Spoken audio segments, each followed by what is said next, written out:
Folks, welcome back to another episode of the Friendo Wagon podcast.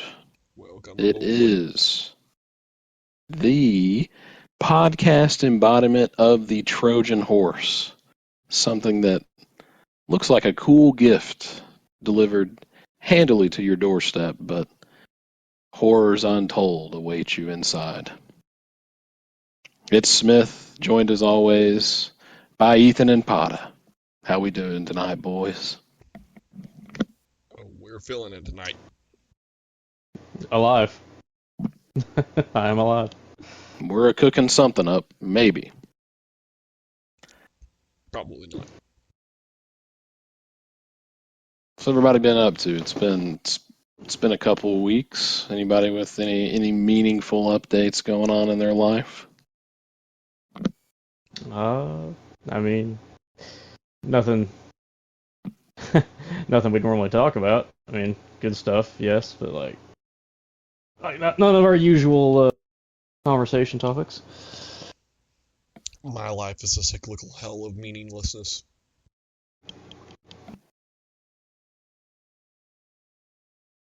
But otherwise, okay. Such a positive message. Well, We are as here you to can see, inspire. please aspire to be something, as we are nothing. Do better than us. It will take such little effort. It might take Arguably no effort. Yeah, exactly. See, we're on the same wavelength at least. Oh, it's tragic. It is tragic in more ways than one. It's certainly a word for it. I too have nothing of note going on. The only thing that I feel that I need to bring to light immediately is just I'm finally getting around to playing the Silent Hill 2 remake, so that's been a little interesting. Horrifying. Silent Hill experience too. It is, yeah. I've watched a classic streamer, Bach Basoup. I've watched him speedrun the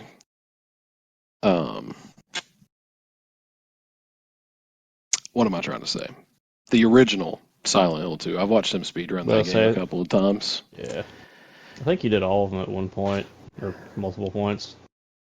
He has some number of them on a rotation that he will just do speedruns of, like in marathon streams and stuff like that. Dude is crazy. He will sometimes just like speedrun marathon like anywhere from 9 to like 12 or 13 games in a stream sometimes. He's insane.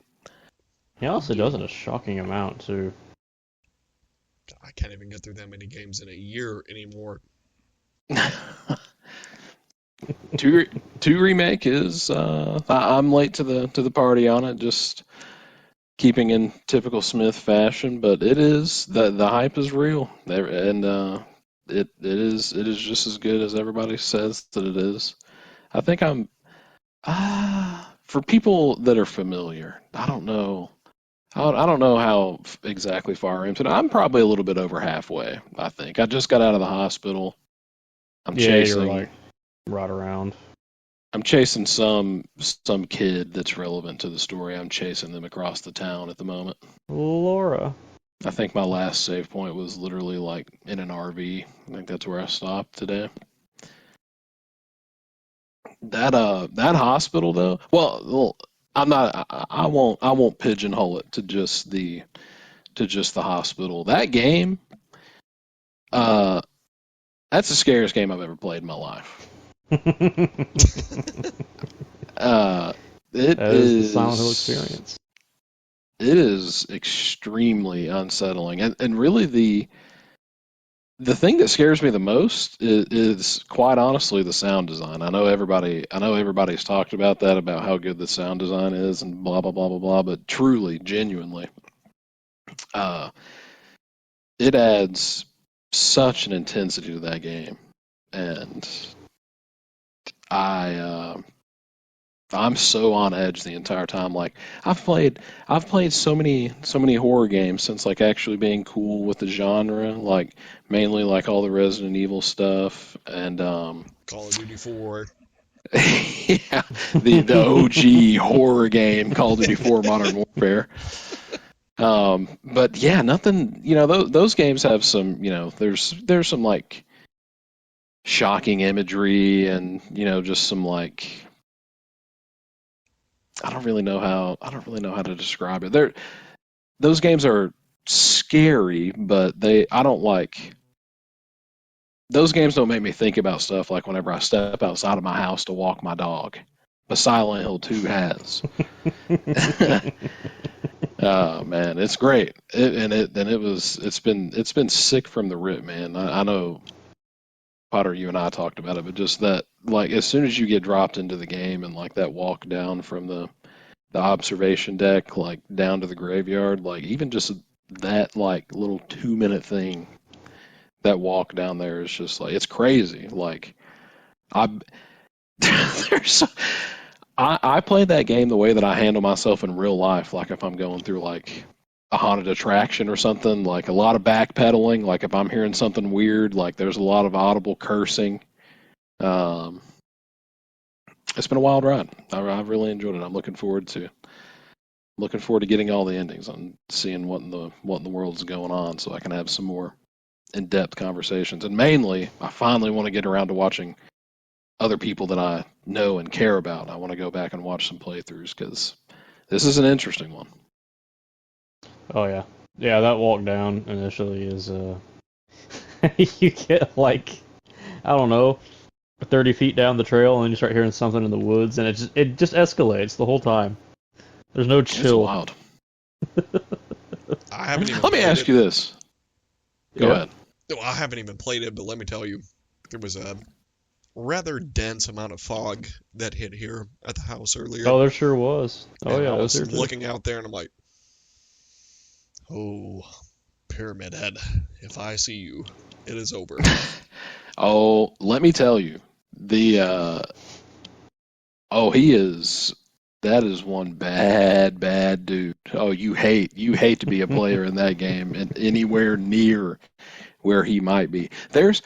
And that's another thing that's done well. He's not necessarily, at least not where I'm at in the game currently. He's not like the stalker type enemy No. that we've been used to, like in the most recent Not like a Resident Evil nemesis. titles.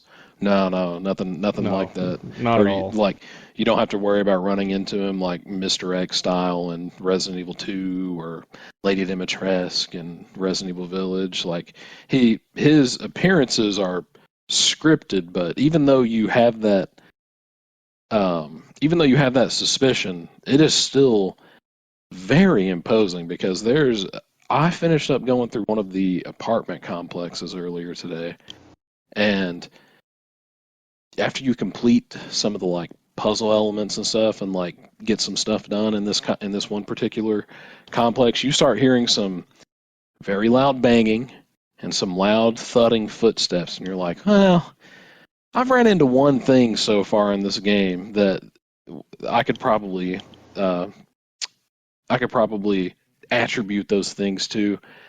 I really hope it's not Pyramid Head, but it probably is. And you don't have an indication that it might be, but like you hear those thudding footsteps, then you start hearing like what sounds like metal dragging, and you're like, well, I hope that's not his gigantic knife.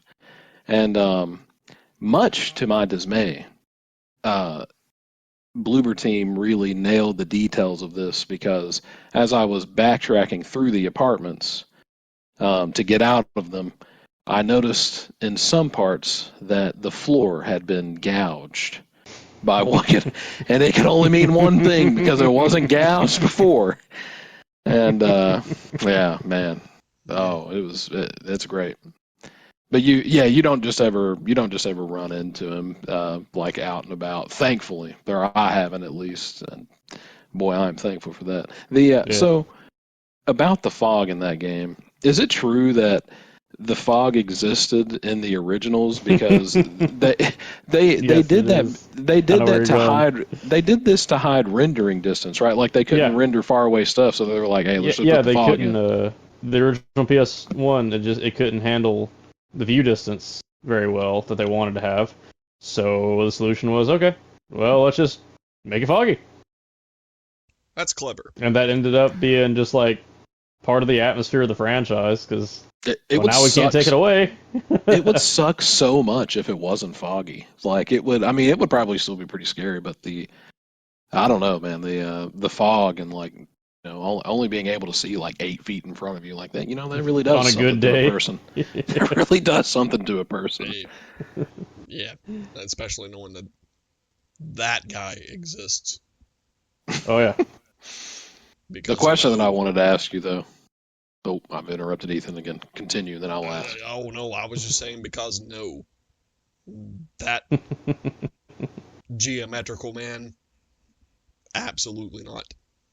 The It's triangular horrible, boy. man.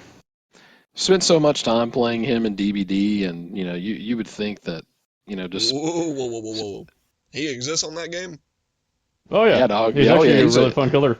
yeah, I he have was. never been happier to not purchase a game. I don't know. Yeah, I don't know if he's still. I don't know if he's still good now. It doesn't matter because the game probably is not. trash. But he No, like no. If he's in it, he's not good.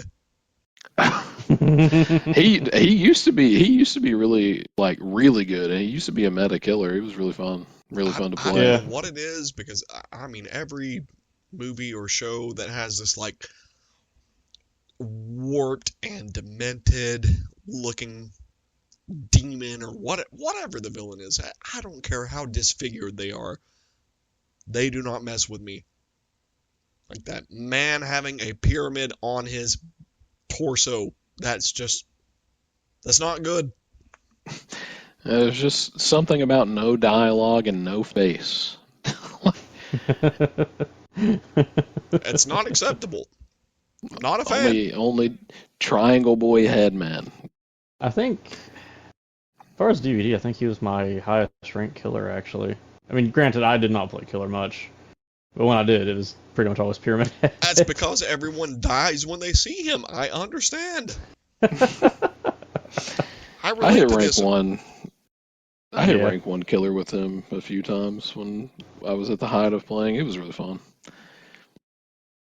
Yeah, he had the 6 Or- snipes. Oh yeah, before he one of got the nerfed. one of the great things that you could do with him.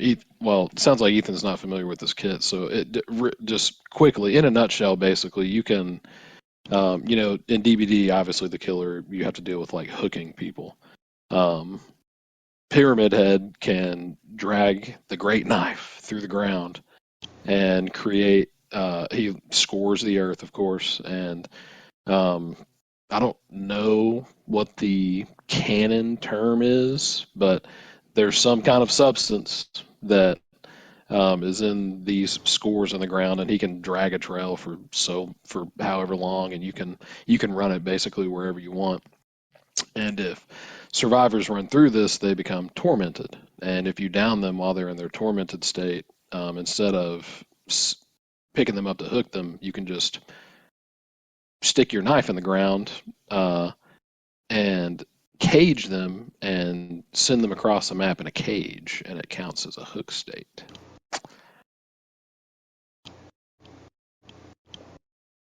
It's a good time. And so with that, while he can get around the hooking mechanic in that way, he can also he has a skill Execute. shot mechanic. Oh yeah, yeah. On instead of if a survivor is going to be on their third hook state where they would die, if you get them on the third hook state and they're tormented, you just get to mori them for free. Which means you And he kill has them a immediately. yeah, and he has a skill shot mechanic as well, where you can do snipes with that with the knife. It basically just like scores the ground in front of him for some amount of distance, and there are like killer add-ons to where you can lengthen that and make it easier to aim and stuff. And one of the great things that you could do was run that gun. Was it the gunslinger perk that reduced the? No, what perk was it that Mm. reduced the terror radius? You know what I'm talking about? Oh, yeah, no, it definitely wasn't. Well, no, actually, it might I have thought it been was, or maybe it was, Gunslinger or because maybe it was. wasn't it lesser and I forget how it even works, to be honest with you. It might have been Gunslinger. I honestly couldn't tell you, but I remember him I having can't some remember either. stupid aura perks that were very obnoxious to deal with as a survivor. There was some killer perk that was not his that you could run that would reduce the killer's terror radius, and so you could you could couple that perk with one of his add-ons that would lengthen the distance of his kill shot, and you could like basically, if you knew where people were, like this was around the time where like people were running Hex Ruin and then that Hex Undying totem together, um, which made it like basically impossible to kill Ruin totems. Hmm. And if people were in proximity of even dull totems, you could get aura reading off of them. And so like you would just get like aura reads off of these survivors, and you could and if you knew where they were at, you could send a skill shot their way out with them being outside of your terror radius, and they wouldn't even know, and you could damage them or down them without them even hearing that you were around. It was a great time to be alive. As we're talking about this, I'm starting to believe that it was a Gunslinger perk because wasn't it like when you weren't in a chase, your terror radius was smaller, but when you got in one, it was bigger. Something like that. I think it was Gunslinger. I can't remember the perk, but it did exist. But yeah, it was. This is all to say that circling back to the conversation, playing Pyramid Head in DBD and seeing the character model so often and oftentimes cherishing it because man, he was so fun to play. That does not make seeing him in Silent Hill 2 remake any more fun. Man, it is still an awful sight to behold. You get a better appreciation of why so many people are spooked about the guy. What I was going to ask you though is pertaining to the hospital. I don't want to do spoilers here, but my question is in the second part of the hospital, whenever you're having to do the big puzzle section with the lock box or the chained up box that has three different lock mechanisms on it. Without spoilers, are the contents of that box always the same, no matter what? Yes. Okay. Yes. All right. Man, that was gut wrenching. That sucked. Oh, you go through hell. You go through hell. And then to find out what's in that box is just like, oh, what a kick in the gut, man. It was wild. It's one of those, not gonna lie, they had us in the first half situation. It's just like that. It's like that two-panel meme format of that two-panel meme format of the guy like with a smile on his face, and then the next panel is just like his face is just like dropped into the like, I can't believe this is happening. Like, that's great though. Oh yeah, yeah. I remember. I've seen so many people do playthroughs of it now, and just about all of them get there, and they're like, "Oh, okay." There's some kind of meaning. There's some kind of meaning and metaphor there. I don't know what it is yet, but I'm sure that I will. That's pretty much the whole game, to be fair. Ethan, I don't know how much you've watched of the game or seen of it, but there's there is a common enemy on that game or a common monster on that game that has scared me so many times that I honestly I think that it would do the same for you. It can be it is infuriating how often they scare me. I'll say it that way because it's just like one of those things where like you'll kill a few of them. You're like you get in the groove of the combat against them. They're really fun to fight, but the way that they present themselves sometimes is like it is almost way. If you don't catch them before they strike, man, the start of the combat can be a very terrifying experience. But it's like they're like mannequins basically, but they don't have I think, heads. yeah, they're literally called the Oh. mannequin. They don't have It's heads. it's like two mannequin torsos from like the waist down conjoined at the waist on top of each other. Yeah, it's like they're like the thumb people from Spy Kids, but no head. Yes. How about no? But they're not as bulky, and they're very agile. And what they like to do is you will.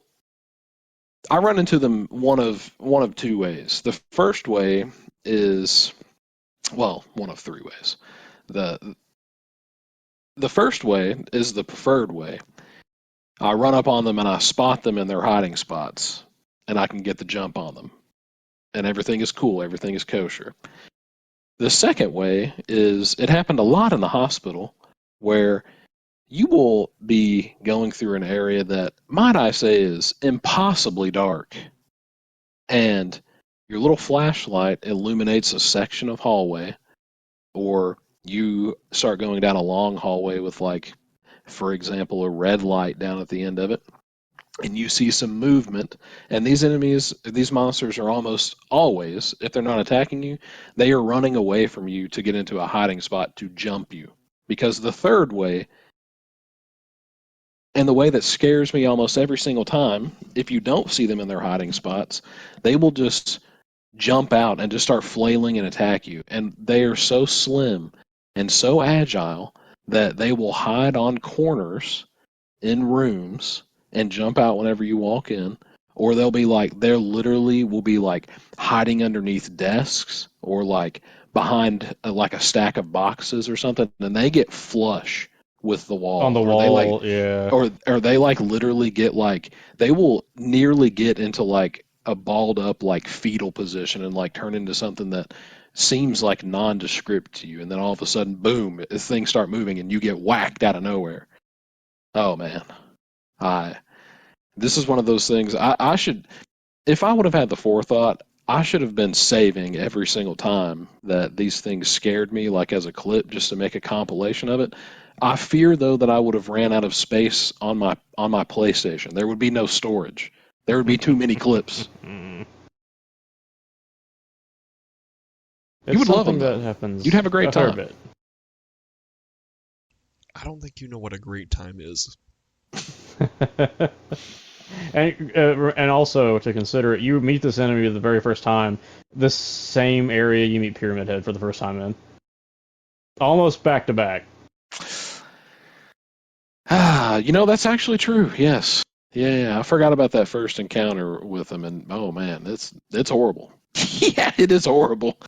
It's like the first like hour of the game, and they are a mainstay. And they literally exist just to scare the pants off of you at any given moment. Yeah, they are ones that you can encounter out in the wild, out in the fog. Oh yeah, and yeah, that's the section 2 where you finally get your flashlight, and then just things do not get better at all. That area is so simple. That little room where you get the flashlight, that's such a simple encounter, but that is one of the scariest ones. That is one of the scariest encounters in the game that I've had so far.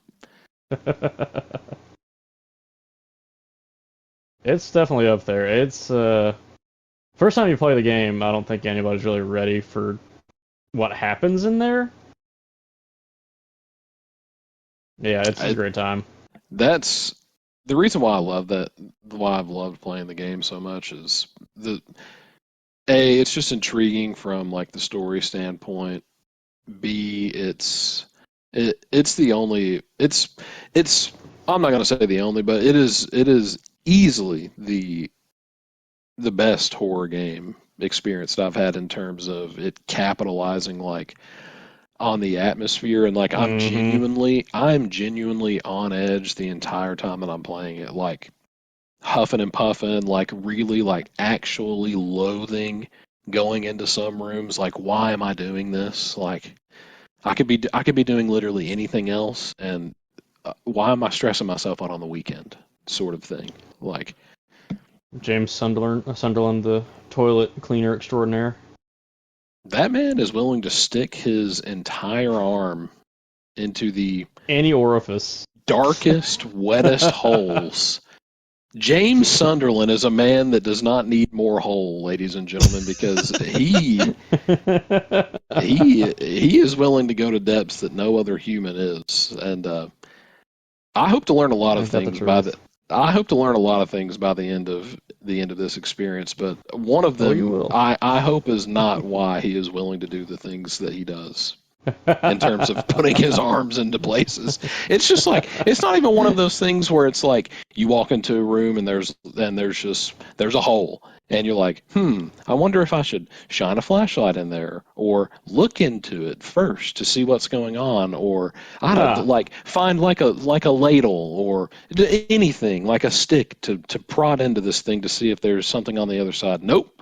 I'm James Sunderland and I'm just going to plunge.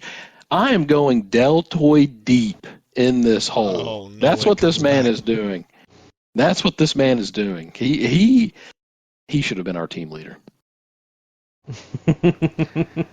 That's a deep cut for people that know us personally, but James Sunderland is not a man to be messed with, and he will wear you like a sock. After he beats you with a 2x4 that he found he ripped off at a boarded up window. I finally got the pipe. Oh man. Oh, it was great. That sequence where you get the pipe is so great. Where this is technically spoilers, but who cares? This is it's nothing that's technically it's an old game. Technically, and nothing. This is this part is not going to make or break the game for you. But that little sequence of him and Maria running from the monsters, and he's just so quick. He's just so quick with it. He bars up that gate with your 2x4 with the nails in it, and you're like, great, safety. And then you're like, well, not exactly, because now I'm going to have to start shooting these bullets that I've been so meticulously saving up to this point. So my 2x4. And just immediately he just turns around and yanks that pipe out of that car, and I'm like, oh, it is game on. Got a lead pipe. It says these things ain't magic. I got a lead pipe. Oh man. Oh yeah. I'm interested to know what that game is like on the hardest difficulty, though. I know there's no difficulty related trophies per se. I might try to play it on harder because I just want to see what the ammo economy is like. I've gotten to a point where there was so much ammo in the hospital that I really only use melee weapons on like what are like the basic monsters called, like the very first ones that you run into. Lying figures. They're like straight jacked up for people that are unfamiliar, and they don't hit you with the arms. They like try to headbutt you and like vomit on you and stuff. They're supposed to like represent somebody in like a straight jacket essentially. That's been strapped down. Yeah.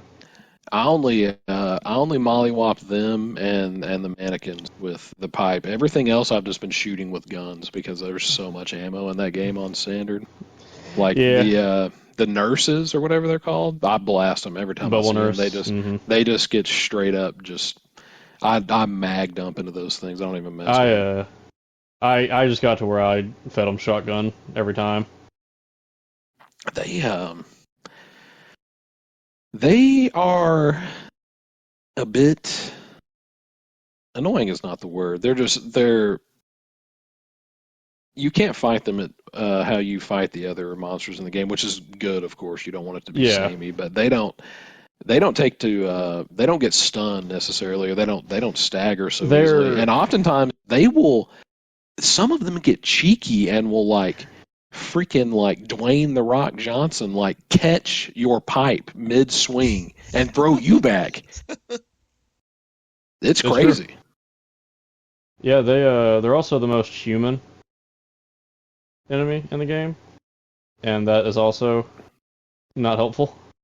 I don't know if there are more variants of them or not, but they have one of them has. There's one variant where they are also carrying around a pipe. There's another variant that carries around knives, and they will. I have like nearly gotten like four-shotted by them before because they will just chain attacks and like it doesn't matter how many times you dodge backwards or dodge to the side, those things they will laser beam onto you and they will Oh, they chop will. you up. Oh, they will chop you up. Yeah, they don't mess around. Super fun though. Very horrifying situation so far. I'm hoping to get it finished tomorrow maybe. You could, yeah, you could do it. But with The next uh, linear section you got coming up is probably the roughest one in the game, but you could I definitely do it. I don't like the sound of that. It's also probably one of the creepiest, in my opinion. That's not great for me because I spent so much time in the hospital day, not because of how expansive it is, and it is. Boy, is it expansive. Oh yes. But I had to go so slow in there at some points because it is just genuinely so terrifying. And like I said, in some parts just impossibly dark, and it's just like you've even with the flashlight on, you're like, I don't want to take another step forward because I'm hearing these noises. I'm trying to save ammunition. All I've got is this pipe. Man, Yeah, see, I'll update on that as I get further, but it's been very enjoyable so far.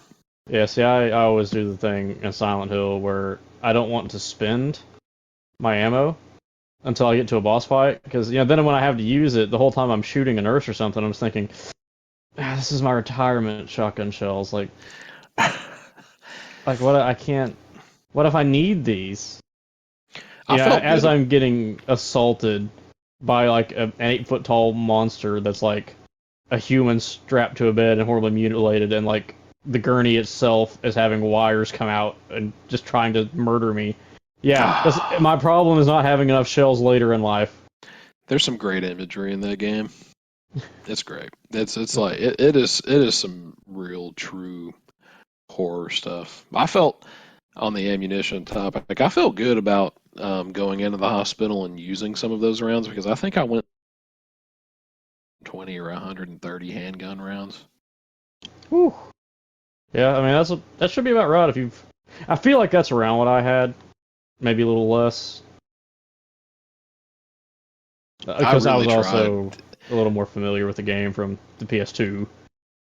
So I really just tried to just melee everything down. Like if it wasn't something I perceived as being even slightly tankier or more imposing, I was literally just trying to whack it down. And yeah, that's plus, fair. it's one of those things where it's like I feel like this game, don't get me wrong, like a series like Resident Evil and like not necessarily 7 or Village, but like whenever you think about like 2 remake, 2, 3 and 4 remake, 2 and 4 specifically. Of course those games are very very excellent representations of traditional survival horror in terms of like resource management and stuff, but especially in 3 and 4 you're just like you're insane. Like Leon in 4 is just a total Chad. It's like you Like are the boss fight. yeah, like he's just a total Chad. Like it doesn't you can approach combat basically any way you want in 4 remake, but as people have talked about with Silent Hill, James is just a normal dude. He's You're not just a dude. Yeah. he's not he's not a super soldier. He's not a soldier of any type. He's just a dude concerned about his wife. And He's just a boy. the combat like the melee combat in that game is actually really fun. Even like the intricacy of like, or not even intricacy because it's not even something that's like super delicate, but just like it has been very satisfying, like getting the timing down between like smack, smack, dodge away, like, and this is like a game where I've actually enjoyed and like feel like I've been relatively able to like read the signals and like attack patterns of the Oh monsters. yeah, So it's yeah. it's The very it's tells, been very rewarding in that sense. yeah, the attacks are very well telegraphed by most enemies, which is always a good thing if you have any kind of system for melee combat. Like you need to be able to tell what a move is when it's coming out. I was worried about it in the beginning because I knew that it was going to be the way to go because with just about any other kind of game like this in the genre, you definitely want to save your guns for bigger, badder stuff. But I was like, man, I really so bad at like hand to hand and melee games that this. I hope that this doesn't make it miserable, but it's actually been great. Yeah, then you get in there for a little while, and all of a sudden James is hitting with the weave, smacking the head with the 2x4. Looking like a Call of Duty kid in there, Yeah. rolling around on those little. Yeah, no, it's really good. I mean, that remake wise, the only things that they changed were changes that made sense. And they kind of made a couple of monsters not really work different, but the way that they placed them in some areas was better, in my opinion. As far as being actually scary. And they also really did fix up the melee combat, because in original 2, you couldn't really dodge. I mean, if I remember right, he had kind of a little bitty step, but like it wasn't like it is now, where it's a full on like, haha, you missed. I'm But I really mean, excited to go back and once I finish my initial playthrough of 2 remake to go back and start watching other people's runs of both it and the original because I'm interested to see what changed because it's been a long time since I've watched any kind of content on the original. yeah, it's just a good game, and they also they added like 2 endings for New Game Plus exclusively that were fun. I'm not gonna say like they were super good or anything, but they were fun. They kind of made you think. At least one of them did. So yeah, no, I mean, overall, it's a very good remake. Like, I can't really complain about it. Very solid. Can't wait to hear Ethan's update for when he buys it and starts playing it. Oh yeah, oh yeah. Oh, The I'm main chomping at the thing, bit. the main thing is that they didn't change the story. They kept the narrative because that's the most important thing to Silent Hill 2 is the actual story. And so the fact that they didn't touch that, and granted that's probably because they weren't allowed to touch that. Yeah, thankfully, that's one thing that Konami's done good recently is they kept a short leash on Bloober Team for this, and it turned out great. I mean, that's not to say that, um, well, it is to say people expected this to not be good. I was Whenever, one of them.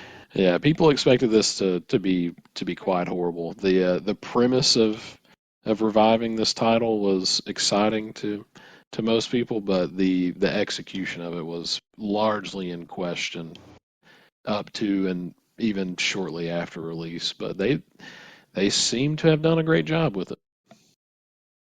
They did. They did. Like I said, the main thing was that the narrative stayed the same, because that's honestly the thing that game is known the most for, was the story. It wasn't just a schlocky horror game. Like, it had a story that was very good and well executed. So yeah, but I'm glad you're enjoying it. Can't wait for you to finish it, so I have someone to actually talk to about it and like all the theming and stuff. Look forward to more updates on this front. Hopefully by next we speak, I will have been through it. Yeah, I think we've got at least one viewer that wants the Silent Hill 2 spoiler cast as well, so I mean, who are we to deny that? Oh, we do, yeah. Yeah, the Silent Hill 2 spoiler cast and not the Death Stranding 2 spoiler cast. Yeah, Exactly. well, we can bump Silent Hill 2 up above Resident Evil 7, and we'll Yeah, get to Death Stranding 2 eventually. Exactly. The we'll make it audience happen. demands, and we facilitate. Yeah, and I mean, hey, by the time we're ready to get into the Death Stranding 2 spoiler cast, Silent Hill F will probably be out because that comes out the 25th of September. Oh yeah, that's true. I That is right mean, around the corner. we'll have to talk about that because now that you're into Silent Hill, and we got a new one coming out. I mean, come on. Oh, boys, we forgot about the most important spoiler cast. We're gonna have to bump even more things down. We forgot about the thing that we promised that same viewer that we were gonna do the Duck Hunt spoiler cast. We can't let them down. I don't know, Yeah, I man. mean, you're right. That might have been too recent.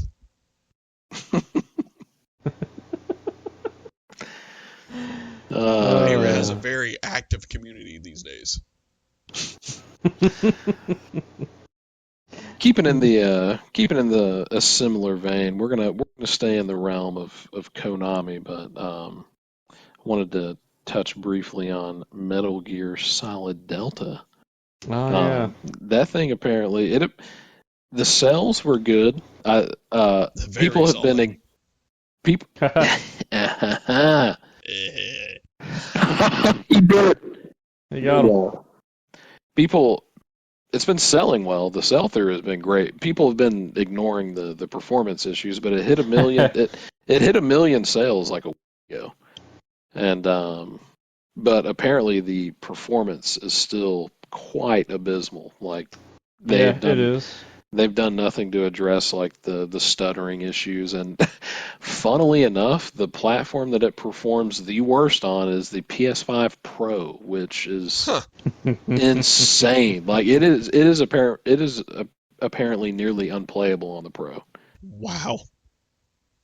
which is hilarious to think about. But the one of the great something awesome about this is it released on PC as well. The PC modders have already optimized the game with mods. They've done so before Konami did it officially.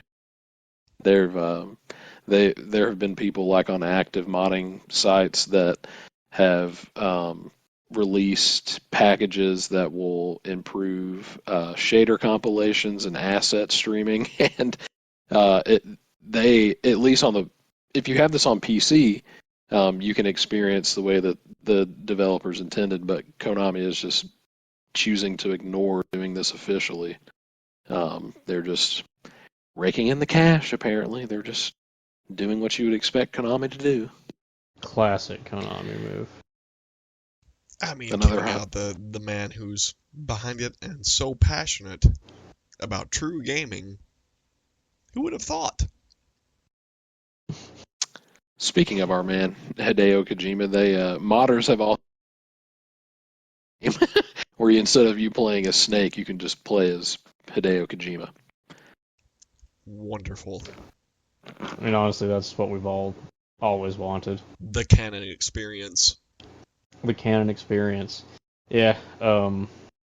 He's holding true to his morals, though. He himself play the remake. It's because he released the one true product already, I'm sure. That's true. Yeah, it's so weird because Konami's been so horrible about Metal Gear, but now they've been genuinely good about, Silent Hill. So it's like, is this the favorite child for some reason? Do you guys dislike Kojima that much? Are you that petty? Is that what this is? To be fair, they have been getting just people bombarding them about Silent Hill for years. So, I mean, Was Kojima's Silent Hills, was that going to be through Kojima Productions, or was that going to be a Konami title? no, it was going to be a Konami title. Why did they do this? Why have they done this to us? So I'm saying, I swear, it's like they just Ah, have beef personally with Kojima because they're totally fine bringing back Silent Hill like this. we've talked about it on the pod once before. I'm fairly certain, but listeners, if you're into horror, and if you care anything about all of the glazing that we do of the man, the myth, the legend himself, Hideo Kojima, you need to do yourself a favor. Go watch somebody's playthrough on YouTube of PT, the demo that came out years ago for the canceled Silent Hill game that Kojima was going to do. But man, we could have had it so great, and it was ripped away from us unjustly. It really was. It was a sad time all around. But like I said, somehow, some way, we're actually getting new Silent Hill, and that's something that I don't think anyone thought would actually happen. Especially after so many people were so down on Downpour as a game, and it wasn't. Downpour didn't even really start it. It was Homecoming. They got people so up in arms. And I'll admit, I'll be the first to admit, Homecoming is not the best. Which is so sad because the aesthetic of that game is so great. It is, but that's my thing with Downpour. Like, and now, granted, people are looking back on it and being like, oh, you know what, Downpour is actually a pretty good Silent Hill game. Because, I mean, it's very similar to 2 in a lot of ways. And I never understood the hate for it because I enjoyed it when it came out personally. The aesthetic of Downpour especially is just on point. So, yeah, but I don't know. We're back. That's all that matters. And, I still need to look more into F. I almost started to play it, but I know nothing about it.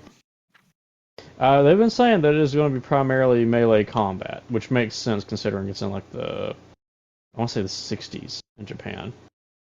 Oh, that is so sick.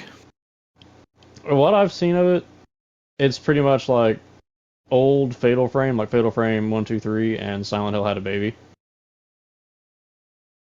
Oh. Which is a good thing. By all accounts, it is a good thing. But yeah, it looks really good. It's very melee combat focused, which, you've played 2, so you kind of know what to expect with Silent Hill combat as far as melee. And there's apparently just a lot of weapons. There's even a few shots of the protagonist in a trailer, like, holding a naginata. Just a straight on, implement of war.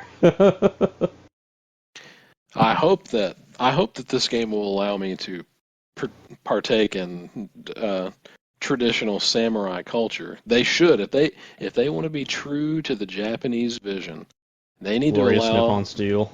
They need to allow someone like me, who in times of high stress in these situations in these games, as scary as I expect it to be, they better let me commit seppuku in that game. That better be an option for me. If it's not, I'll be highly disappointed. Have to commit Sudoku. That would be a hilarious, checkpoint respawn. It would. Like, you can't just, click it and go back, and, you have to commit seppuku. That would actually be kind of fun if they did it that way. I remember COD 4 saying, the coward's way out. That would be... Mm-hmm. Oh, yeah. And it's... Go ahead. It looks really good. They've even... because there were some people concerned when they were showing the game. They're like, oh, this looks like Silent Hill, or not Silent Hill, this is like Dark Souls combat. This is Souls-like. And the director and several other people on the team that have been working on the game are like, no, it's not. Just because a game has melee combat does not mean it is a Souls game, you morons. That is so funny. Yeah, they were like, no, have you ever Silent Hilled? Is this your first time? Because that's not what this is. That's a very normie statement, though. Only true think that. Yeah, and I mean, to be fair, this is going to be a lot of people's first Silent Hill. Because this is very much going in for a new generation. They started that off with the 2 remake, which was a great point to resurrect the franchise. but this is going to be a lot of people's first real new Silent Hill game. So there's a lot kind of riding on it. We don't know how it's going to be. Hopefully good. It looks good. I have high hopes. My body is ready for the terror. Especially with the aesthetic. Because Fatal Frame, oh boy. I would like to backtrack a little and just say, like, I'm not a big horror gamer just because, as we've established before, don't generally like the way that they play. But PT, if that game had been released, pretty positive I would have played that. I mean, it's a Kojima game, so, like, yeah. But that's a horror game I think I would have been very interested in playing. That demo is very much a situation that I was talking about earlier. Things happen in that demo, specifically as it pertains to like the upper balcony, like in the foyer area. Oh yeah. Things happen in that demo that's the kind of thing that makes it's true. It is true horror. Like that's the kind of stuff that like invades my mind. Like when I'm outside walking the dog at night. Like it's like if boy, if something like this happened, if something like what happened to me in this game 10 minutes ago happened to me out here, it's over for me. Like, and that's always been the thing with Silent Hill. They never just did jump scares to scare you. You know, it's all about atmosphere. It's psychological horror. Oh, it's so because creepy. It gets in your head, and you're constantly thinking, "Oh, hey, there could be something around this corner." And you know, they add those stupid bugs so that like when your radio's going off, you're thinking, "Oh, is it a bug? Is it an enemy?" Like I don't know. It could be anything. So you're just constantly on edge the entire time. Which one of you guys was it I watched play that when we got together one year? I think it was Smith. PT? Yes. I can't remember if I actually played it or not. I don't remember. I know we were all sitting here, and I don't remember if Potter had it on his machine. I still do. I still do. I feel like you guys took turns. Potter, I feel like you played through it, and then Smith played through it, and I was like, we might have done like a loop and then another loop, and then like I don't know. I think so. I remember we were all sitting here going through it. Yeah, I mean not me because it's not my play style, but like watching you guys actually made me interested in it. I was like, oh, okay, this is not like typical horror game style. I was like, I don't even think I was like cool into horror at that time. I think I was. You just, definitely weren't. Maybe nosing into it a little bit, but I was definitely whenever that came, still definitely big baby pants. Like I can't believe I actually played it. I have no recollection, and I mean that's probably by design. Yeah, that's probably by. Yeah, like that was so good though. Like because when it starts off, it's not like a ton going on. You're unsettled, but you're just like, okay. And then, like, those messages start showing up when you reset the loop. Like, you go down the stairs to open the door, and there's, like, new words above the door every time. And it gets worse and worse every time you go through it. Dog, one of those times where you come around that right-hand corner and Lisa is just, like, floating in the foyer. You're like, excuse me. That's horrible. Oh my God, that is horrible to think about in the year of our Lord 2025. That is terrible. Yeah, you're talking about that spot where she's above you, like when you look up in the foyer there. Oh man! And like it's not even. They don't even pull your like. She doesn't even do anything. She's just standing up there menacingly. Like, you just hear the breathing, and then she just turns around and walks away. Walks away. Yeah. Oh, it's horrible. At no point do you have to engage with it. Yeah. Dude, I'm so glad I've already walked the dog tonight. Oh man. I'm so glad I've already been outside of the confines of my home. That is so bad to think about. Oh God! Yeah. Fun fact about PT. The one of the bits of the radio broadcast where it's talking about like the murder of the family in Yeah. that game. That is actually sampled in a Knocked Loose song. Really? Oh, It is. I need to find the song, but they do sample that. I can remember hearing that and like listening to that song like for the first few times whenever it came out, and I was like, that sounds so I've familiar. heard this. I was sitting there thinking that and this song came out like a handful of years ago, and it was just like, I mean, and that tells you everything that you need to know, right? I mean, something as innocuous as a radio broadcast and a demo that the game was never allowed to take flight per se. yeah, a shadow release demo. Yeah, yeah, Yeah. yeah, that speaks volumes about how impactful like the atmosphere was. That hearing that just in a piece of like completely unrelated media years later, it was like, huh, that seems familiar. And then I looked it up, and surely enough, it was confirmed. I was like, wow, it's incredible. I'll have to find the song that they sampled that in. Makes me But it's sick. Please makes me a do. little more proud that I have. Makes me a little more proud that I own a Knocked Loose shirt. I love them. Yeah, no, I am for one happy that we're getting the Silent Hill Renaissance, if nothing else. Just a good time to be a horror fan, honestly. Because, I mean, speaking of Bloober and horror, like Chronos game just came out, fourth, and it actually reviewed really well. And again, for Bloober, that is, I think maybe they have finally transcended the trash that they put out, and they're actually working now. Maybe working with Konami actually gave them a budget.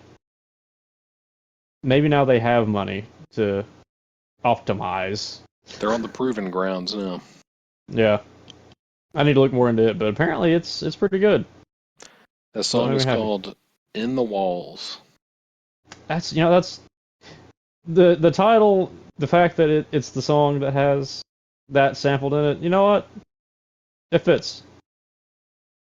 And it was apparently sampled. They apparently sampled it again on their EP, "A Tear in the Fabric of Life," which Ah, unrelated. If anyone is into hardcore music or metalcore, good album.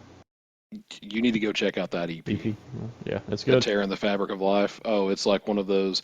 It is like conceptual music, like actually done well. And it's like, I don't know, it's conceptual makes it sound like very artsy and That's just self-important conceited. and Yeah. stuff. It's just not don't it's not even it's not like that. It's freaking Brian Garris from Knocked Loose yelling and just really loud guitars, but the story that's told through that EP is so great, and I think that entire EP has music videos for each song, and it's like I know Deep in I the want to Willow say does. I want to say that there's I don't know if they're stop motion, but um it's great. That's one of the coolest pieces of music that's come out in a really long time. That's got to be like a top 3 EP of all time for me. That's a good one. That's a really good one. We don't talk about music much, but yeah, that's it is a good EP. And I didn't get into them. Oh, jeez. I mean, it's been the last year or two that I got into them, just because you talked about them so much. But yeah, that's a great EP. Their new album's pretty good too, in my opinion. I love Can't Knocked say anything Loose so bad much, about it. man. What did the arf arf at my wedding? We Hey, did. that was Counting perfect. worms. I will Knocked never Loose, get. goated band. I will never forget Party and I having to run from our table to get to the dance floor for that particular moment, Yeah. throwing our jackets to my wife. That was a legendary moment that I will remember until my dying day of just hearing that freaking guitar kick in at the very beginning, and just like I'm standing in the middle of the floor. It's time, everybody get over here. And just seeing this small mass of people just come running from all different points of the venue. As all the bridesmaids immediately vacated the floor. Oh, it was so sick. That was a great time. One of the Yeah, highlights it of my was life.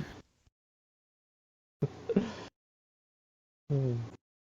Yeah, that's definitely good. But yeah, I mean, as far as Silent Hill and stuff like that, like I said, I'm happy we're getting a renaissance. I'm happy that horror games are getting such a presence now. It's been too long since we got a lot of good stuff come out. Um, we got Silent Hill, we got that Chronos game from Bloober. I mean, they're an indie studio. I like that indie studios are kind of getting into the horror genre in a good way because Bloober, post that Silent Hill 2 remake was, just hot dog water. But yeah, there's like some good indie studios making stuff now, and there's like, what is it called? Ill. I kept trying to remember the name of that Ill game. I still think it looks pretty good. Dude, I haven't seen or heard any more about that game ever Me either. since whenever it was announced. Was that Summer Game Fest? I believe it was Summer Games Fest. Yes. I haven't heard any more about that. That may have been a ruse. I don't even know if that's real. There's actual gameplay. There is gameplay, and it still looked pretty good to me. I mean, I'm hoping it comes out. I'm hoping it's not vaporware. Because if it is, I like the aesthetic. I like the theming. Oh yeah, that's another game that's got definitely very good vibes, graphics wise. Yeah, there's that. Then Routine. It's a horror game coming out, and I think for now it's going to be on Xbox PC. But it's been in development for, man, I want to say at least 7 years. Did this man just say poutine? Like the Canadian delicacy? No, Routine. ROU. Oh. Don't summon the Canadians. We don't want that. I was so confused. I was like, what is he talking about? To be fair, the idea of poutine is to me an eldritch horror. So I guess we could do that. Oh man! Please summon the Canadians. This episode is rated A+. I have several friends that are Canadians. Like I love them, but I will never understand poutine. Venomous alpaca. Yeah. Someone explain to me quickly poutine, because I don't know exactly what it is. All right, cheese fries? Oh yeah. They have gravy on them. That's poutine. Why? I don't know. I don't think they know. Like I said, it's an eldritch horror, and I don't agree with it. I don't know. It doesn't sound like a good combo. I'd have to try it though, because as repulsed as I am about the thought of that mixture, I do love gravy. I do too, but I don't want anything to do with that. Ugh. You don't like gravy? I can't stand gravy. Oh man, any kind of gravy? Chocolate gravy. I can understand maybe not liking brown gravy, like the savory brown gravy. I can understand that. I like sausage gravy. You don't like white sausage gravy? You don't like white pepper? Good too. You don't like white pepper gravy?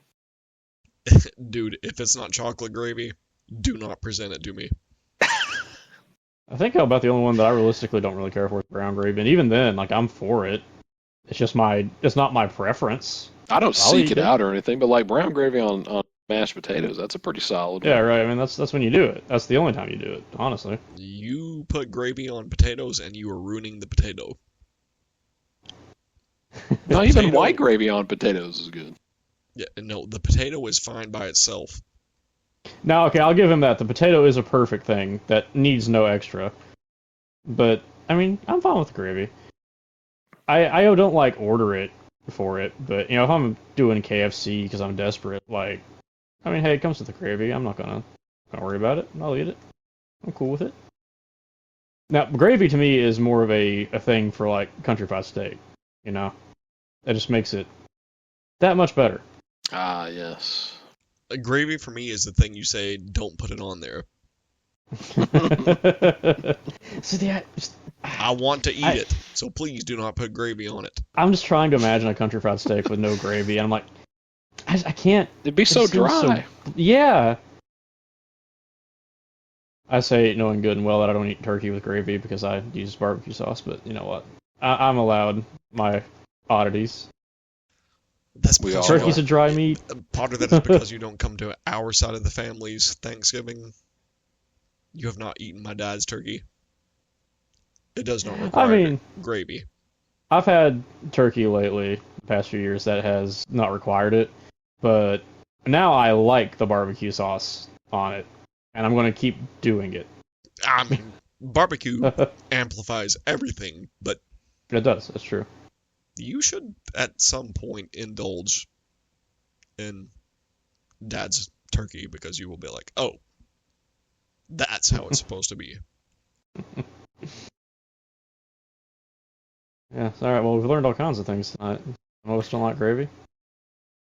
Yeah, Speaking of gravy, very much related. The new Helldivers War Bond. Oh, we're going there. I couldn't think of a more perfect opportunity to bridge us to the next topic. Yeah, so that apparently Gravy? launched. Just go with it, man. We're it's rolling not with been it here. It's not been gravy for Arrowhead the past week or two. I mean, that's how we're going with this. Yes, It hasn't. as What a segue. as Hey, look, I made it work. All right, I tagged in. listen, This is the offer listen, it was a reach. segue where the dude drove off the cliff on the off-road segue. It was a reach. We needed the transition. It was a reach. I got you. The I'm here for it, but all right. so yeah, like with every other major Helldivers update, they have once again broken the game in many different ways. Shocker. Some good, others mostly bad. The new Warbond, Dust Devils, surprisingly solid. May even go down as a must-buy Warbond Well, I say, for yeah, I think it's newbies. going to end up, being a must-buy. Much along the lines of Democratic Detonation and a couple of The others, GOAT. but we'll hit some of the highlights here. The newest AR-2 Coyote medium pin assault rifle, which you need not say more after that, but there is more. This bad boy is shooting incendiary rounds. And it's got a high RPM. I mean, Oh, they gave that yes. AK and they said, all right, go commit war crimes. Oh yes. Oh man, it is apparently a sick gun. It is there people on the Reddit are talking about it. It's performing so well against the bugs right now that they're afraid that Arrowhead is going to nerf it. Oh, they're absolutely going to nerf it. Like, I have seen people saying that gun by itself is the single best option on every front for a primary right now. It will not even necessarily that's the best, just that it will work in every single front and that you will have no issue because it just does so well. I hate that is the go-to though. Like it in a game like Helldivers to where there's no PvP. It is literally just 4 people against just hordes of computer monsters. It doesn't make sense to necessarily nerf guns unless it's like something it would have to be exceedingly egregious to warrant a nerf for a gun in a game like that, in my opinion. Yeah. What you should do is you should take all the other guns that are weak. Bring them up. Like, what is the big deal here? Like, That's I don't something I've understand why never you understood. would Yeah. nerf a gun in a game like that. It's so stupid. That's a lot of people that I see talking about it too. Like any discourse, any forums, be it like Reddit or wherever else, people are always like, "Hey, well, let's just Make a bring bunch of stuff everything viable. else up Yeah, to make it viable instead of nerfing things into the dirt to make everybody struggle." That's wild. That's a wild concept to me. Yeah, it doesn't make a lot of sense. And I mean, to be fair, this has been a complaint before, and they did address it. But now we're back to this again. So it's like, how long is it going to take before you guys do it again? They'll probably nerf it. Like, hey, we messed up, and then they'll rebuff it, but they'll buff some other things with it, and it won't be as strong as it was. But now other things will be a little stronger, and we'll go through this vicious cycle again. And I'll still love the game, but I will never understand the logic for this. Yeah. We got new armors with the Warbond as we the new armor passive. Very good. Very solid. extremely, like just very well rounded. It's not one. It's some of the stuff that most of the stuff that exists in the game now is like you get an armor that has a very specific armor passive, but it's like something that's like super dedicated towards like one type of damage resistance. It'll give you like 90% resistance to like fire damage or arc damage or poison or whatever. The new one, it gives you 40% resistance to all the major damage types: fire, gas, acid, and electrical. That's very good on its own. Then you couple that with also getting a 20% increase to your throwing range, which is super sick for dive bombing those stratagems out into the ether. Oh yeah. That'll be very nice. Actually, that feels like it'll be also just good against everything, but especially yeeting like 380s into mega nests. Oh yeah. Seems nice. And I mean, it also helps that it looks pretty cool, at least to me. It's got like the kind of Dune theme. Yeah, and the I aesthetic dig that. is very nice. Yeah. And granted, it's nothing they add at this point is going to be cooler to me than the ODST armors. Oh, But when I will change it up sometimes, yeah, I'll be happy to wear that. It looks cool. We got some new stratagem weapons, one being a literal spear gun. We're entering our Captain Ahab character arcs. This thing is anti-tank classification. I'm hearing it from reputable sources that you can one-shot some of the bigger enemy types on the games. It can one-shot an automaton Hulk in the chest. Oh, that is incredible. Jeez. Does a little bit of gas DPS damage. You can close bug holes and stuff with it, so seems super solid. The expendable anti-tank launchers have been in the game. I'm guessing since launch, but now we have but now it's spicy flavored. expendable anti-tank napalms, which again, how could you go wrong bringing something like that to the bug front? Or the aluminum front, to be fair. Also true. Pineapple grenade. Don't know much about that. It is pretty good apparently. Yeah. It explodes and then fragments little like smaller grenades that also explode. Ooh, okay, yeah, I like that. That also seems very good on most fronts.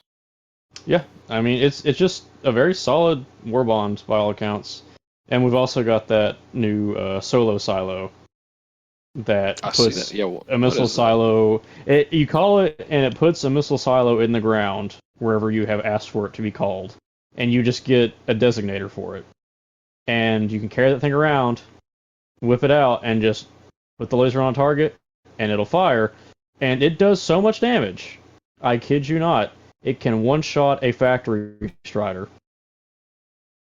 So this is just like having like a pocket Seif mini nuke, like on demand. Yes, essentially. I like that. More or less. I like that. Like it should be stronger than the 500. So yeah, the mini nuke would be the closest thing to it, as far as I know. And then we just got some other just cosmetic 2 capes additions to match the armors, like always.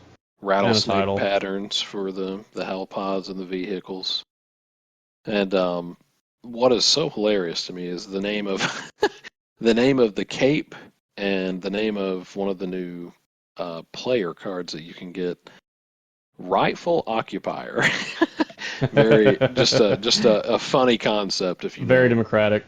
If you know Helldivers lore, that's very funny. Very, very on brand for them. the lore is that we're right. They're wrong. Oh, and how can I forget? The new is called Raiders Cheer, and it's literally just the it looks like you are just hoisting your arms just like directly above your head, and apparently you will shake your gun like the what are they called from Star Wars? Tusken Raiders. Yes, yeah. It's apparently that movie. I hadn't seen it, but that's great. Which is incredible. They're cooking. They're cooking with the new with the new content. So with this war bond, we're finally like fighting in the gloom. I haven't actually dropped any missions. That will be covered in just a moment as to why. But the apparently like they added in like the Hive Lord on the bug front. I didn't play Helldivers. Yeah, I can't speak, but it's I apparently like a did. big new like boss type enemy for the bugs. Yeah, you ever seen Tremors? It's been a very long time. I've seen the Yeah, I mean first one. they're graboids It, essentially. it, it may shock you that the answer to that question is not no for me, but I have seen the first one. Yeah, well, I say Tremors. They're Oh, more like buddy. sandworms, I guess. But yeah, they're from Helldivers 1. And if they're doing that, then there's still two boss enemies from the Illuminate and Automaton factions that they'll probably add of that caliber. So And we'll apparently see. now that these missions are happening in the gloom against the bugs, we're not fighting above ground anymore. We're fighting in caves. Mm-hmm. And some of these new bug designs that I've seen in caves are no bueno. No bueno. They're like very heavily armored, like making it to where medium penetration weapons are like basically a necessity. Like people are saying that to have a fighting chance fighting down there, you need to bring medium penetration weapons, lots of explosives, and lots of fire. They also like to burrow, apparently, which, if you ask me, is not cool. I don't like the sound of that. Yeah, no. Not a fan. This is all to say the content's very nice. Bond and planetary invasion stuff alike, but the performance issues persist and seem to have been worsened because they keep breaking stuff. The game keeps spaghetti coding, and there's still a lot of freezing and stuttering and crashing and stuff going on. So I haven't really put too much emphasis on diving this week until we get some hot fixes. Which saddens me because, man, the Halo Warbond had turned out to be so great. This Warbond looks like it's going to be so sick. But alas, performance issues continue to plague Helldivers. It's true. And I'll give it a shot, probably, just to see what's up. See how bad it actually is. But, yeah.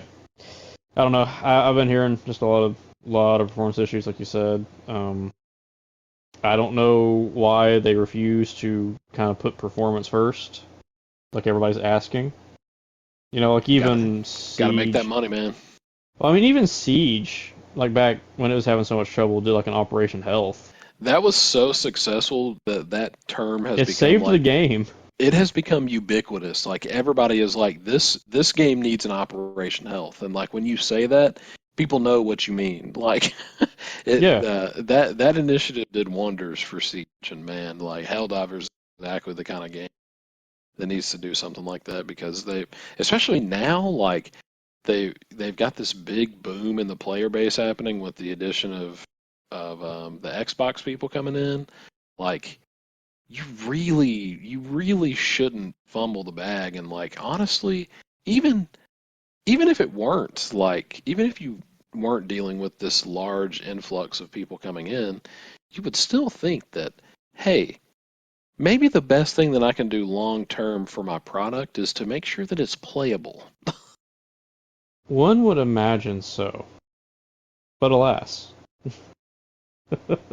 Just, I guess that's a wild concept. And then PC players have got it even worse. Like it is apparently even more horribly optimized than it is on console. And like the install for that is like 140 gigs if you want to play it on the PC, which is nuts. Yeah, and I think they said something about working to fix that specifically. Well, and it's like I'm, you gotta like to put that into perspective. Like most people, if you're buying like an entry level like game laptop or something nowadays, more than likely it's gonna come with like a 1 terabyte hard drive, right? And then after all your system stuff is taken care of, your actual usable space is somewhere just north of like 800 gigs or something like that. And so, if you want to install and play Helldivers 2 on your shiny new gaming PC, that's like nearly 25% of your storage just locked up in one game, which is insane. Yeah. And I mean, it's not as bad on the PlayStation, I'm assuming, because we've got that Kraken compression that they're so proud of, which is great. Kraken. Yeah, it's called Kraken. That's why, like, all the file sizes, I don't know if you ever noticed, but generally, if you're installing something on your PS5 that's also on your PS4, the PS5 file size is oftentimes smaller. I didn't know that. That's sick. Yeah, Yeah, that's why. Helldivers on the PlayStation 5, 38 gigabytes. Real space hog with that one. Silent Hill 2 takes up more space. That is crazy. Mm-hmm. I was gonna say that's 38 gigabytes is not that much. No, it's not. That's Not in today's incredible. data economy. Yeah. Oh man. Yeah, that's just how that is. I mean, I'm not gonna say they've always fixed the issues, but they generally fix the big problems when this happens with Helldivers. So we'll give them a minute. You know, hopefully they figure it out. If they don't, then, you know, we'll have a problem. But I'm willing to think that they probably will.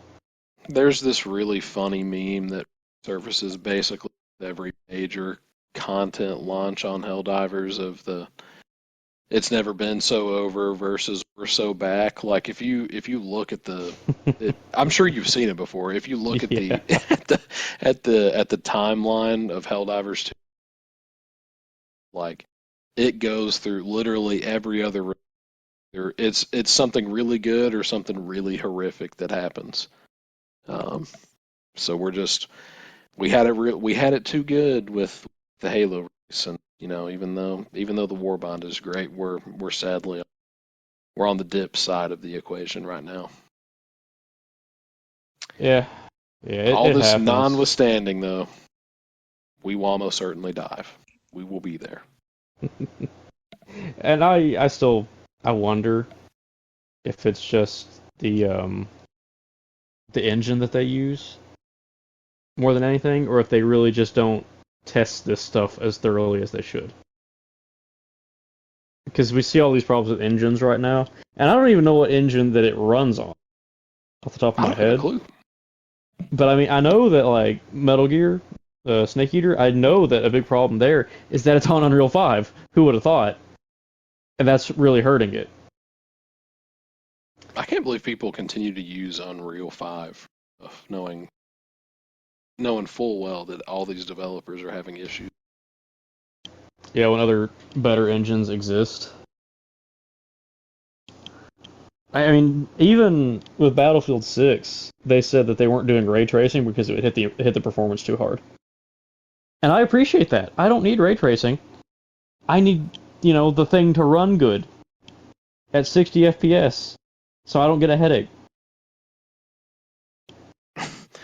Helldivers 2 was built on a heavily modified version of the Autodesk Stingray game engine, I see. which was previously known as BitSquid and is now a discontinued engine. Hey, That's what you want to hear. Oh, wow. Well, I'm so happy that that's what they decided to grace us with. Huh. Crazy. sounds Well- like an engine sponsored by the Friendo Wagon. Wow. What a revelation. How can you read a statement like that and just not get cracked up about how dumb of a decision that is? I know. Crazy. Like, It's one of those the call is coming from inside the house situations. Like, I'm the problem. It's me. Oh, man. Yeah, yeah. It's been a little bit slower on stuff getting announced right now, but we're in like a season where we're getting just stuff coming out Yeah, I was about to constantly. say. So I mean, like, It's time such for a all the rewards to be reaped. yeah. I mean, it's like we have such a bad time because we're not getting really no like we're getting the good stuff now. We're reaping all the benefit. That's how it should be. And oh boy, there's stuff coming out in the next 2 months, like back to back to back. It's gonna be busy. Yeah, I know everybody's excited for NASCAR 25 coming out in about a month. You know it. We are all anxiously awaiting that. I'm still expecting that to come out and it being like 5 FPS from what you guys have said about it. No, they confirmed 60. Everything's good. They confirmed Oh. 60. Oh, okay. All right. It's good. I'm still thinking that is total from beginning of the game to the end. I'll get you guys up here and get you on the rig, and Oh yeah, I'll do it. Can the rig be used? Just hypothetical question. If one wanted to play Mario Kart on the rig, could one do that? can you hook up just a normal like USB 3.0 to the Switch? Maybe. It's sad that I even have a Switch and I don't know. I want to look. I need to know if there are people out there using racing rigs for Mario Kart. I really hope they are. I'm here to Sure tell they are. you, if there are people that are out there like that, Ubisoft is no longer my prime target for domestic terrorism. I'm launching a new initiative if these people exist. You can almost Using- count on it. Using a racing rig for Mario Kart. You are out of your mind. Listen, it's a viable strategy. I'm just imagining somebody just paddle shifting in Mario. I was thinking that maybe use the shifters for like putting the banana peels out, hitting the mushroom nitrous, I think it could work. I'm just saying. It is a hilarious concept, but one that I still don't think that I can support. Hey, actually, speaking of racing games, another big one coming out September 10th.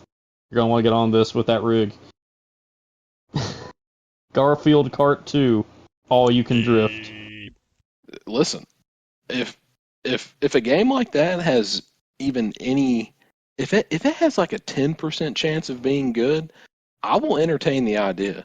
Some of the most fun that I've had with racing games has been on just like very random, obscure titles. I've never used a rig for anything that has not been like a NASCAR game or like Gran Turismo, but I've got the platinum for such games like Hot Wheels Unleashed 2 Turbocharged, and maybe one of my favorite racing games of all time on the PlayStation 4, Tabletop Racing. That game Hey, that's actually a good game. sick. I played that one. Yeah, that was That good. game was sick. I love that game.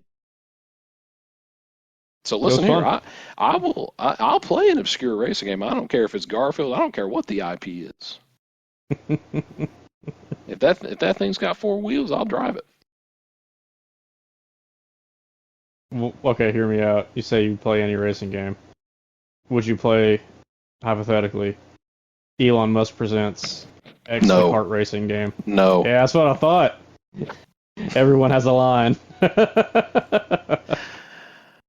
Why would you do this to me? This is the full circle moment. This was the Trojan horse of the podcast. Yeah, it was all elaborate. Bring up Elon Musk and X. This was the long con 2 hours later or whatever it is, just to blow up my evening by one mention. We had no plan going into this episode. Or so you thought. Oh man. Gentlemen, Yeah. anything else we need to touch on? Any other pressing items that we should drag out for these destitute individuals tuned in?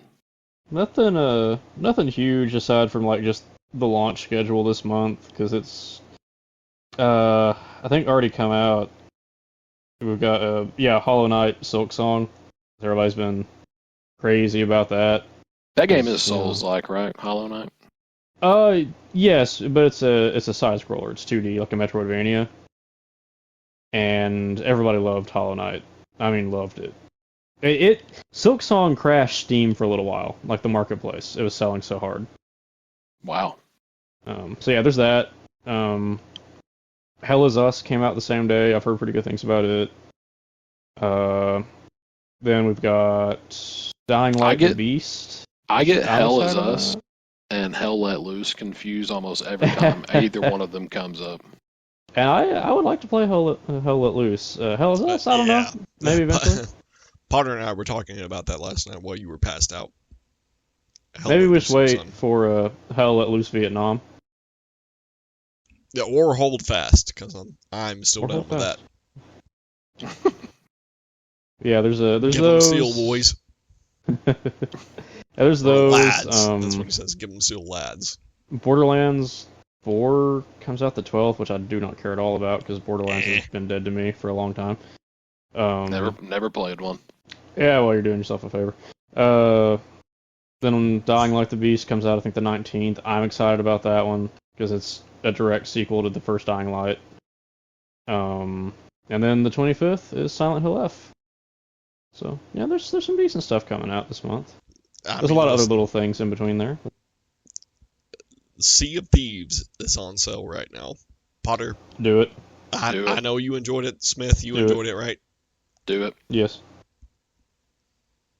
I need to hear it from Smith himself. You enjoyed it. Oh, do it. Do it. Yeah, rules. Right? Yeah, that's a great game.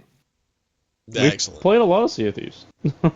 Well, good, Smith. We need to see if these nuts fit in your mouth.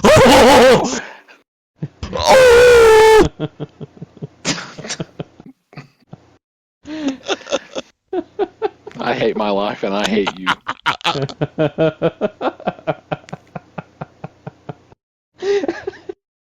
I've been waiting on that for weeks. Right now, as we speak, in his head, Smith can only hear the Silent Hill klaxon going off. As soon as he said that he needed to hear it from me the second time, it immediately, my brain was the alarms were going off. I was having that John Bernthal from The Punisher. Wait.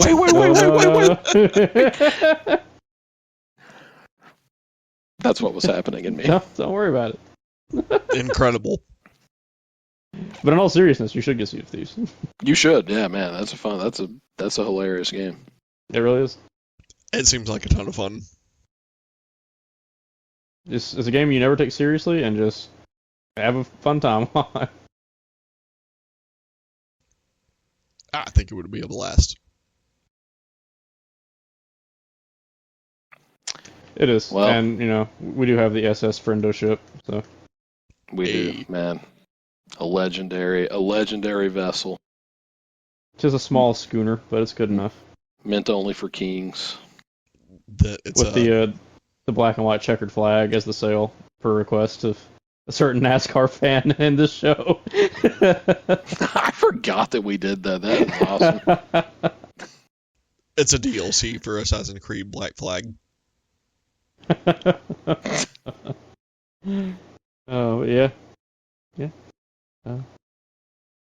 Well, here we are once again, seemingly at the end of all things, once more. I'd like to take this opportunity to thank you once again for spending some time with us on the wagon. I hope it's been a fair, enjoyable ride for you, no matter what time of day you're listening. We're going to go ahead and plug the socials once more. I was thinking about it. It's never come up, not one time. We've not talked about it, and I can't believe it's not been mentioned. The first social that we need to plug is the YouTube. where you're listening. If you're not subscribed, subscribe to the YouTube page. Leave a like on the podcast or a dislike, whatever. We got our first dislike the other day. We're not above it. Sure We're did. just looking for some feedback, whatever. Subscribe, leave us a comment. Follow us on Twitch, Instagram, Twitter at the Friendo Wagon. Send us an email at thefriendowagon@gmail.com if you want. We're still looking to fire up that advice segment. I think that would be hilarious. It would. It would. We need the feedback. We're also open to sponsors. Specifically Manscaped. Yeah, I mean, I feel like they have a quality product, and I would push it. And we have hole to shave. We have hole.